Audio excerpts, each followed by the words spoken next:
জয়নিতাই গৌর হরিবল।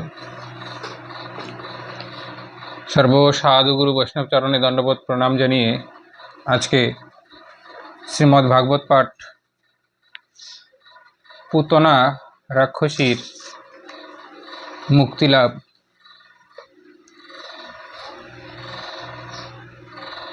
অধ্যায় থেকে কিছু আলোচনা। তো পুতনা রাক্ষসী কে ছিলেন? কংসের বোন পুতনা রাক্ষসী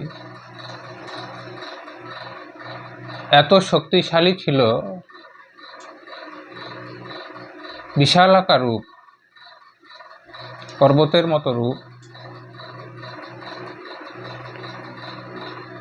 আর তপস্যা করে এমন কিছু শক্তি লাভ করেছিল পুতনা, যখন যে রূপ চাইতো সে ধারণ করতে পারত। পুতনা রাক্ষসী যা কিছু করতে চাইতো সমস্ত কিছুই করতে পারত, সমস্ত শরীরটাকে বিষে পরিণত করতে পারত। হ্যাঁ, ও যদি মনে করে যে সাপের মতো কামড় দিলে কাউকে মেরে ফেলবে, দাঁতেও বিষ তৈরি করে নিতে পারত। সমস্ত কিছু শক্তি পুতনা রাক্ষসীর ছিল। তো পুতনা রাক্ষসী পূর্বজন্মে কে ছিল? ছিল বলি রাজার বোন। তো বলি রাজার বোন গোবিন্দের বামন অবতারে যখন বলি রাজাকে গোবিন্দ আমার মুক্তি প্রদান করতে আসে বামন অবতার নিয়ে, সেটারও কারণ ছিল তিন ব্রহ্মাণ্ড বিজয়ী ছিল বলি রাজা, সমস্ত কিছু জয়লাভ করেছিল। সাধনের দ্বারা এত শক্তিশালী হয়েছিল যে কেউ তাকে পরাজিত করতে পারত না। দিগ্বিজয়ী রাজা ছিল। দেবতা অসুর সমস্ত কুল তাকে নিয়ে অশান্তি ভোগ করছিল। সমস্ত দেবতা তার দাসে পরিণত করেছিল সমস্ত দেবতাকে। তাই সমস্ত দেবতার প্রার্থনায় গোবিন্দ আমার বামন অবতার নিয়ে বলি রাজাকে মুক্তি প্রদান করতে এসেছিল। বলি রাজা এদিকে আবার ভক্ত ছিল, গোবিন্দ ভক্ত ছিল। মনে মনে গোবিন্দ কামনা করত, কিন্তু সবাইকে আবার দাসত্ব স্বীকার করে, দাসত্ব তৈরি করে রেখেছিল সমস্ত দেবতা অসুর সবাইকে। তো বলি রাজাকে যখন ধ্বংস করতে আসে, মুক্তি দিতে আসে গোবিন্দ আমার বামন রূপে, তখন এই বলি রাজার রাজপ্রাসাদ থেকে তার বোন এই পুতনা রাক্ষসী আগের জন্মে বলি রাজার বোন হয়ে তখন দর্শন করে মুগ্ধ হয়েছিল। বামনকে দর্শন করে মনে মনে কামনা করেছিল যেন এরকম যদি সন্তান হতো, এসে আমি কোলে নিয়ে দুগ্ধ পান করাতাম। তো গোবিন্দ আমার সঙ্গে সঙ্গে তখন তাকে আশীর্বাদ দিয়ে তথাস্তু বলেছিল যে তাই হবে। কিন্তু যখন বলি রাজাকে 3 পদ ভূমি চেয়ে সমস্ত কিছু হরণ করে নিল এবং বলি রাজার মস্তকে পা দিয়ে পাতালে পাঠিয়ে দিলেন, তখন বলি রাজার বোন ক্রোধে রেগে আবার কামনা করেছিল যে এরকম সন্তান যদি আমি তো চেয়েছিলাম, যদি এরকম সন্তান আমার হতো তাহলে বিষ পান করিয়ে মেরে ফেলতাম। তথাপিও গোবিন্দ আমার অন্তর্যামী, গোবিন্দ আমার তাকে তথাস্তু বলে তাকে আশীর্বাদ করেছিল যে ঠিক তাই হবে। আর সেই মনোবাঞ্ছা পূরণ করার জন্যে গোবিন্দ আমার দাপরে কৃষ্ণ অবতারে এই পুতনা রাক্ষসী রূপে পুতনাকে বধ করেছিলেন। তো কিভাবে পুতনা রাক্ষসীকে বধ করেছিলেন সেই ছোট্ট গল্প শ্রীমদ্ ভাগবতে। নন্দরাজা 4-5 দিন হলো গোপাল জন্ম নেওয়ার। নন্দরাজা ভাবছেন যে অনেক দিন হলো কংস রাজাকে কর দেওয়া হয়নি, আমি করটুকু দিয়ে আসি।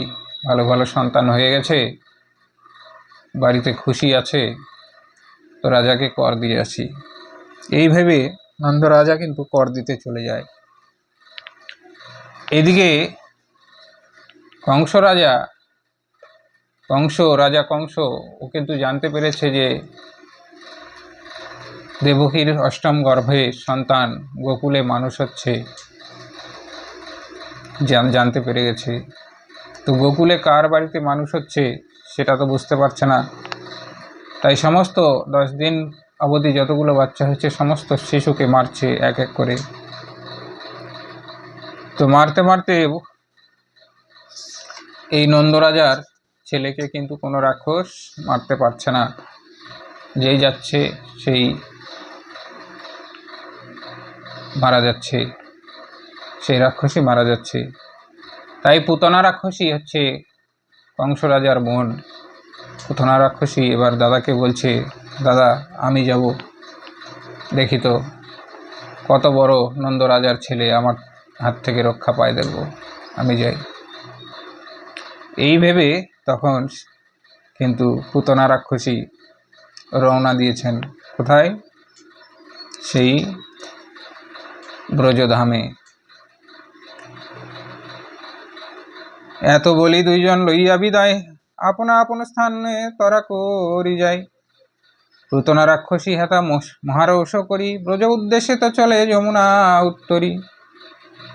পুতনা রাক্ষসীও কিন্তু কঠিন রেগে সেই ব্রজের দিকে রওনা দিয়েছেন।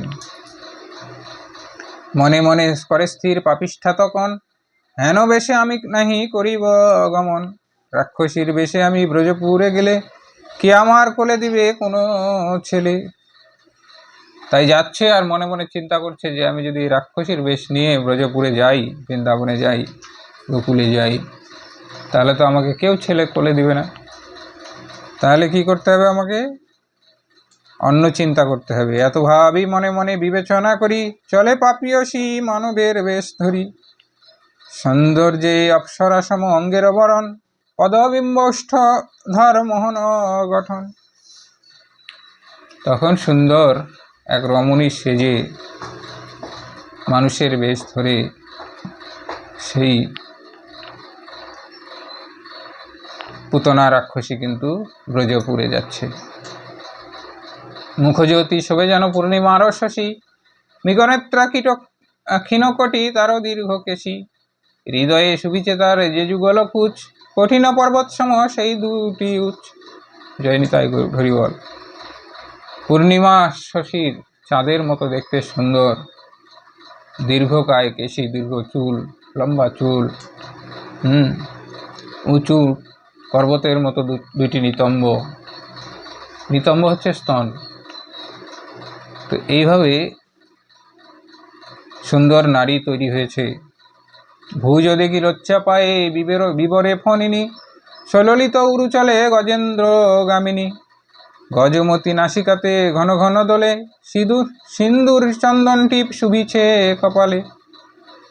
নীল শাড়ি পরিধান অতি মনোহর, কর্ণফুল শোভে কর্ণ মরি কি সুন্দর। চরণে বাজিছে কিবা মোহন অনুপুর, বাহুমূলে শোভা পাই যুগল কেউর। করে শোভে শঙ্খ আর মোহন কঙ্কন, কোটিতে কুঙ্কিনী ধ্বনি বাজে ঘন ঘন। জয়নিতাই গৌর হরিবল।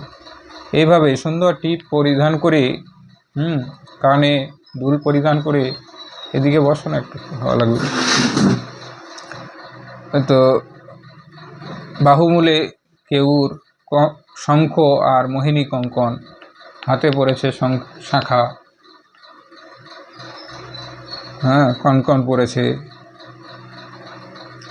তারপরে পায়ে নুপুর। এরকম সুন্দর রমণী সেজে ব্রজধামে যাচ্ছে। এই রূপ বেশ ধরি রাক্ষসী তখন, বিষেতে মাথায় দুষ্টা দুই নিজ স্তন। এরকম বেশ ধরে তখন দুটি স্তনকে বিষে পরিণত করে নিলেন, মায়ার দ্বারা বিষে পরিণত করে নিলেন দুইটি স্তনকে।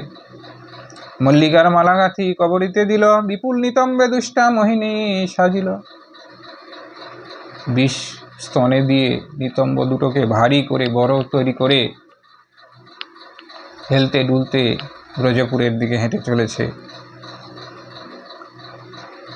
শতদল হাতে করি রাজপথে যাই, ভুবন মোহিনী হেরি সর্বলোকে চাই। এরকম সুন্দর নারী যদি রাস্তা দিয়ে যায় তো লোকজন চেয়ে দেখবে না?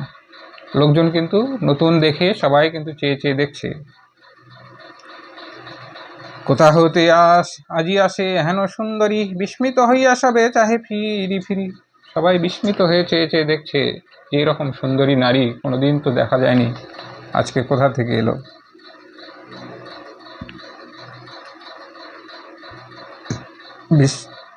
আচ্ছা, মনে ভাবে স্বর্গ হতে আসিয়া কমলা, বুঝিবা করিছে ধরা রূপে ঝলমলা। কেউ কেউ ভাবছে যে হয়তো স্বর্গ থেকে লক্ষ্মী দেবী এসছে, নন্দরাজার ছেলে হয়েছে, হয়তো সেই কারণে লক্ষ্মী দেবী স্বর্গ থেকে এসছে। এই রূপে যায় দুষ্টা সাজিয়া সুন্দরী, গজেন্দ্র গমনে চলে এই যুক্তি করি। মম স্তন পান করি আজি কত শিশু, মর্ত ছাড়ি জমপুরি যাবে তেজিয়সু। মনে মনে ভাবছে যে আজকে আমার এই স্তন পান করে কত শিশু যে মর্তপুরে যাবে কাঁদতে কাঁদতে। তাই বলছে, এরকম ভেবে ভেবে তখন রাজপথ দিয়ে যাচ্ছে। যেই দেখে রাজপথে পুতনার রূপ, মনে ভাবি নাহি হারি হেন অপরূপ। ক্রমেতে পুতনা যায় নন্দের আগারে, কোথা দিদি যশোমতী বলে উচ্চস্বরে। ক্রমে ক্রমে যশোদার ঘরে গিয়ে তখন দুয়ার থেকে ডাকছে যে যশোমতী দিদি কোথায়। কে ডাকে শুনিয়া আসি যশোমতী সতী, রূপহারি চমকিতা হইলেন অবতী। তখন কে ডাকে বলে যখন কাছে এলেন তখন রূপ দেখে নন্দরানী কিন্তু চমকে উঠলেন। দিদি বলি কেন ডাকে এভাবে নন্দরানী, আমার তো নাহি কোনো কদাচ ভগিনী। দিদি বলে ডাকছে, আমার তো কোনো বোন নেই, তাহলে দিদি বলে ডাকছে। পুতনা রাক্ষসী ভাবে নিজ মনে মনে, আমারে তো যশোমতী কবু না হিচেনে। পুতনা রাক্ষসী ভেবে নিয়েছে যে আমাকে তো যশোদা কোনোদিন দেখেনি, চিনবেও না। তাই খোঁজখবর নিয়ে যশোদার যে মাসি আছে সেটা পুতনা ভালো করেই জানে। তাই পুতনার মাসির মেয়ের পরিচয় দিয়ে তার কাছে এসেছে। তাই বলছে, পাছে মোর পরিচয় জিজ্ঞাসেন সতী, এত ভাবি আগে কহে শোনো গো দিদি। তাই আগের থেকেই কিছু বলার আগেই তিনি বলে দিচ্ছে যে তুমি আমার দিদি হবে। তবে মাতি বাদশা ভূমে আছিল না যিনি, তিনি হন ওগো দিদি আমার জননী। তো তোমার মাসি যে ছিল সেই মাসির মেয়ে আমি, সেই হিসাবে তুমি আমার দিদি হলে। এই হেতু ভগিনী আমি জানিবে তোমার, তব সামনে দেখা নাহি হয় কোনো কাল। তোমার সঙ্গে তো কোনোদিন দেখা হয়নি, তাই তুমি চিনতে পারছো না। তোমারও জন্মেছে পুত্র শুনিয়া শ্রবণে, আসিতেছি তাড়াতাড়ি শিশু দর্শনে। শুনিয়া সানন্দে কহে দেবী যশোমতী, এসো এসো ভগ্নী এসো, এসো শীঘ্র গতি। তাই বলছে যে তোমার ছেলে হয়েছে, এটা শুনে আমি তাড়াহুড়ো করে দেখার জন্য এসছি। তাই শুনে যশোমতী বলছে এসো এসো, তাহলে ঘরে এসো। পুরো আসলে ডাকবে না? কুমার আছো এসো এ সুতিকা ভবনে, এসো এসো হেরর উপর যুগল নয়নে। সুতিকা ভবনে আছে, মানে আতুর ঘরে আছে এখনো, কেবল 4-5 দিন হচ্ছে। তো এসো, এখানে আছে, তুমি এসো, সেখানে চলো, নিয়ে যাচ্ছে। রাক্ষসীর মুখেরই গোলক বিহারী, কহিছেন মনে মনে মৃদু হাস্য করি। যখন বালকের সামনে নিয়ে গেছে তখন রাক্ষসীর মুখ দেখে গোলক বিহারী গোবিন্দ আমার মৃদু মৃদু হাসছে আর বলছে, মরিতে এসেছ দুষ্টা আমারও সদন, সমুচিত ফল তুমি পাইবে এখন। পুতনা কহিছে তবে সুমধুর বাণী, শোনো গো দিদি তুমি নন্দরানী। আমার কোলেতে দাও তোমার নন্দনে, জুড়াই আপন প্রাণ জুড়াই জীবনে। তখন এই পুতনা রাক্ষসী বলছে যে দিদি তোমার ছেলেকে আমার কোলে একটু দাও, আমার প্রাণটা আমি একটু জুড়াই কোলে নিয়ে। শুনিয়া সরলা সতী দেবী যশোমতী, তখনই শিশুরে কোলে দেন দ্রুত গতি।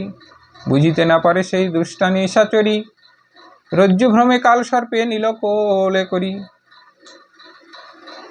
দুষ্ট নিশাচরী সে তো আর জানে না যশোদা যে কে এটা, ও কিন্তু কালসাপ হয়ে কিন্তু তাকে কোলে নিয়ে নিল। মনোহর রূপ দৃষ্টা করি দর্শনে, তথাপি হৃদয়ে দয়া না হয় তখন। এত সুন্দর মনোহর রূপ গোবিন্দের, তার মনোহর রূপ দেখেও কিন্তু তার মনে একটুও দয়া আসেনি পুতনা রাক্ষসীর। মনে মনে চিনতেই শুতে না আসিব কেমনে, ফিরিতেছে যশোমতী অঙ্গনে অঙ্গনে। মনে মনে চিন্তা করছে যে এই ছেলেটাকে কেমন করে মারব, তো ওর মা তো যশোদা তো চারিদিকে উঠানে ঘুরে বেড়াচ্ছে, সামনে কি করে মারি। তাই পুতনার কোলে গিয়া গোলকে বিহারি, উঠিল রদন রোদন করি প্রভু উচ্চস্বরী। তখন গোবিন্দ আমার কাঁদতে লাগলেন পুতনার কোলে। প্রভু আমার জানে যে ও দুধ পান করাতে চেয়েছে, তো কাঁদতে লাগলে নিশ্চয়ই দুধ পান করাবে, না কাঁদলে তো বাচ্চা দুধ খাওয়াবে নাকি।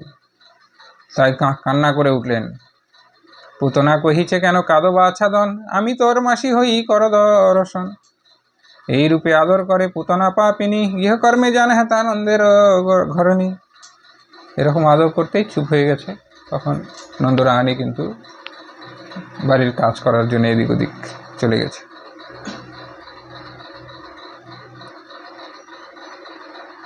হেন অবসরে দুষ্টা হরিষ হইয়া, বিস্তন প্রভু মুখে দিল যে তুলিয়া। যখন দেখলো যে নন্দরানী তো নেই এই সময় সুযোগ, তখন বিস্তন দুগ্ধ কিন্তু গোবিন্দের মুখে তুলে দিলেন। মনে মনে চিন্তা তবে করিলেন হরি, মোর বদে ইচ্ছা করে এই নিশাচরি। এই হলাহল বিষে প্রাণ মিশাইয়া, যথাযথ রসায়ন ইথে আচরিয়া। অমৃত করিয়া আমি পান, দ্বৈতকুল খাইবারে মর্তে আসিলাম। তখন গোবিন্দ আমার ভাবছে যে এই বিষ যখন পুতনা দিচ্ছে, তো বিষটাকে এর মধ্যে প্রাণ মিশিয়ে, নানা রকমের বস্তু মিশিয়ে অমৃত তৈরি করে গোবিন্দ আমার পান করবেন। মনে মনে ভাবছেন যে বিষটাকে আমি আগে অমৃত তৈরি করে নিয়ে পান করব। কেননা এই মর্তে তো আমার দৈত্যকুল অসুরকুলকে ধ্বংস করার জন্যই তো আসা। গণ্ডুষ করিব আজি এই রাক্ষসীরে, ভাবিয়া আকর্ষণে স্থান প্রভু দুই করে। এসব ভেবে কিন্তু দুই কর দিয়ে ভালো করে শক্ত করে ধরলেন চিপে স্তনটাকে। প্রাণ আকর্ষিয়া তার প্রভু ভগবান, বিষ মাখা স্তন তার করিলেন অপ্রাণ।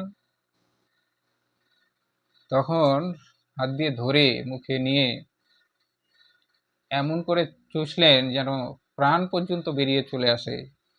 দুধ তো দূরের কথা, প্রাণটা পর্যন্ত তার টেনে নিলেন। গোবিন্দই তো প্রাণটাকে নিয়ে যায়, মানুষের প্রাণকে নিয়ে যায়, গোবিন্দের যখন ইচ্ছা হবে তখনই নিয়ে যায়। তো সেই রকম মেরে ফেলার মতো দুধ স্তনটাকে যখন টানলেন, যেন প্রাণটা পর্যন্ত তার চলে আসছে, প্রাণটা পর্যন্ত চলে যাচ্ছে, আর থাকছে না। স্তন মুখে করি হরি প্রাণ হরিবারে, দিলেন সবলে টান বেগ সহকারে। সেই প্রাণ হরণ করার জন্যে স্তন মুখেই কিন্তু হরি আমার প্রাণ দিলেন। আকর্ষণে ক্লিষ্টা হয়ে পুতনা তখন বলে, ছাড় স্তন ওরে কেমন নন্দন। তখন যখন ব্যথা লেগেছে, তখন স্তনে পুতনা রাক্ষসী বলছে, এই ছেড়ে দে ছেড়ে দে ছেড়ে দে ছেড়ে দে। ছটপট করতে লাগছে কিন্তু পুতনা, ছাড় ছাড় স্তন ছাড়, মারে প্রাণে মরি মরি, বলিয়া দাঁড়ায় দুষ্ট নিজ রূপ ধরি। তখন ছটপট করতে করতে কি করবে, ঘর থেকে বাইরে বেরিয়ে এসে তখন নিজের রূপ ধরে নিলেন পুতনা রাক্ষসী। সে বিশাল আকার, পর্বতের আকার নিজের রূপ তখন ধরে নিলেন। যে মায়া রূপ ধরেছিল সেটা কিন্তু চলে গেল। দুই ক্রোশ জুড়ে তার সুবিশাল কায়, প্রাচীর লঙ্ঘিয়া তার সেই দেহ যায়।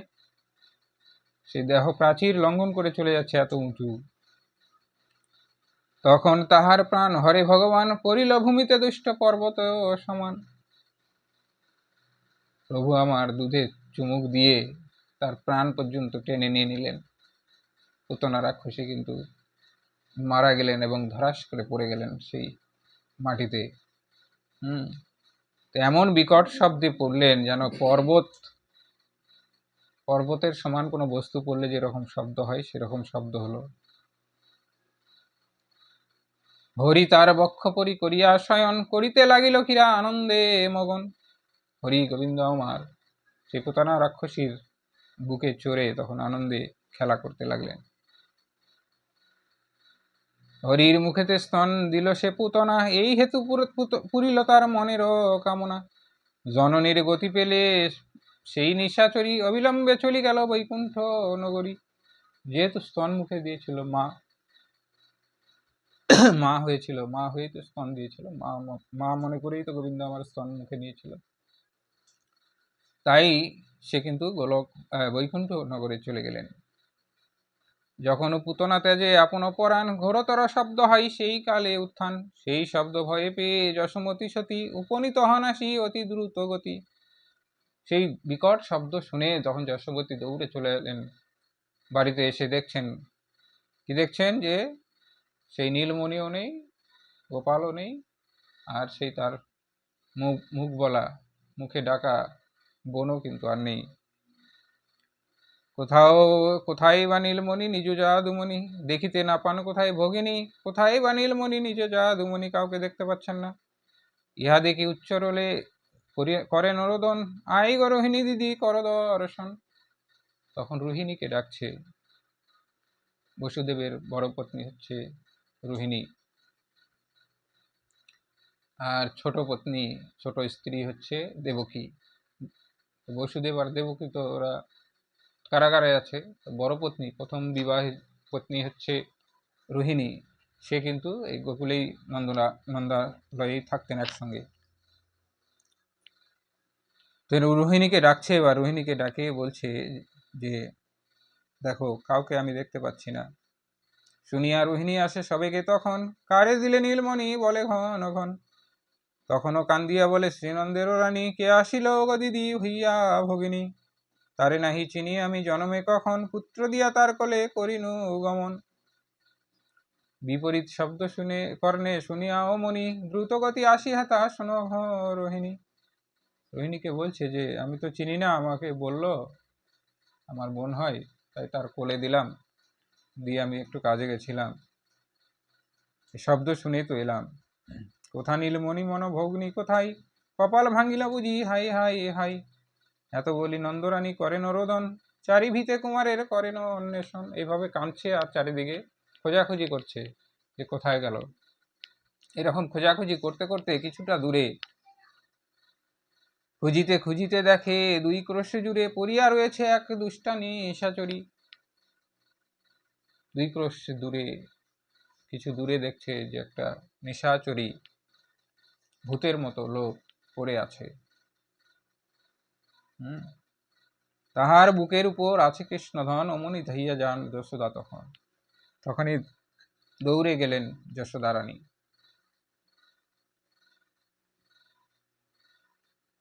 তো সেই সময় আবার সেই নন্দরাজা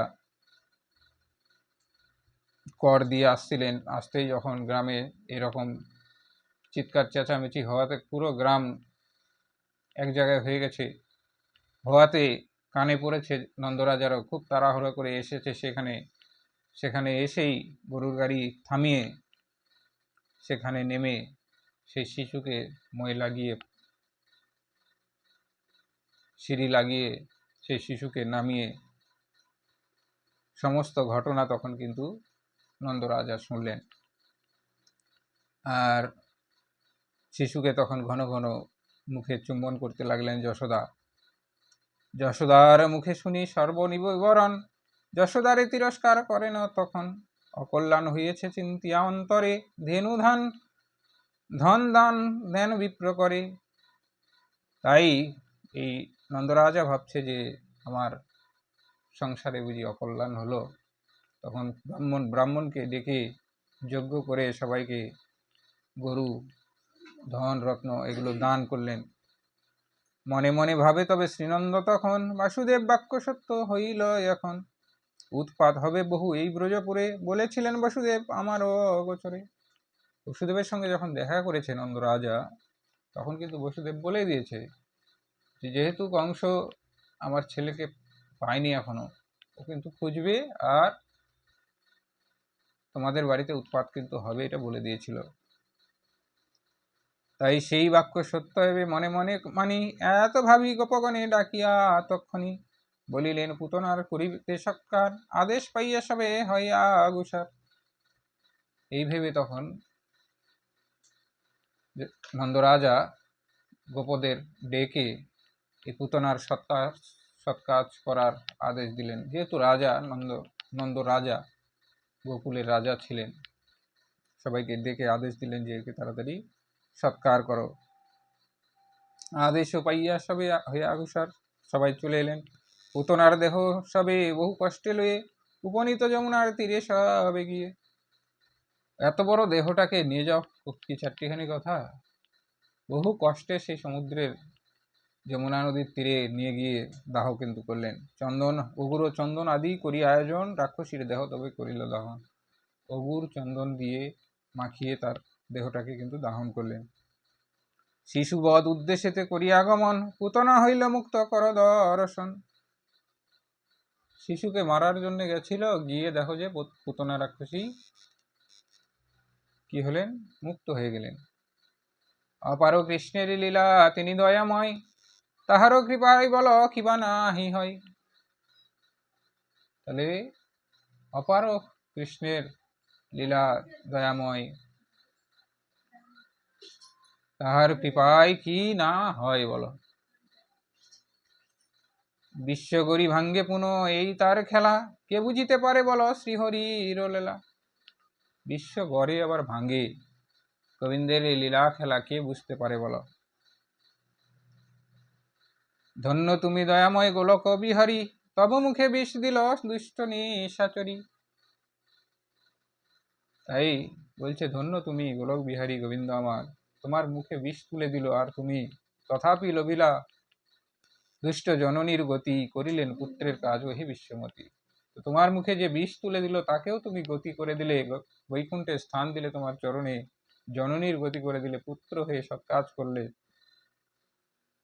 তুমি ধন্য। তাই বলছে কি বুঝিতে পারি প্রভু তব বল্ল লীলা, হব সিন্ধু পারে হও তুমি মাত্র ভেলা। পুতনা মুখ্যন কথা শুনে যেই জন, বেদনা তাহার কিছু না রহে কখন। গোবিন্দে অচলা ভক্তি জনমে তাহার, অনায়াসে তরে সেই ভব পার আবার। হরিবল হরিবল। ওহে দয়াময় শুদ্ধ ভক্তি করে যেবা, নিয়ত করেন তব শ্রীচরণ সেবা। তাহারও মুক্তি হয় জানি গো নিশ্চয়, পদাশ্রয় দিও দিনে ওহে কৃপাময়। হরিবল হরিবল। জয় নিতাই গৌর হরিবল।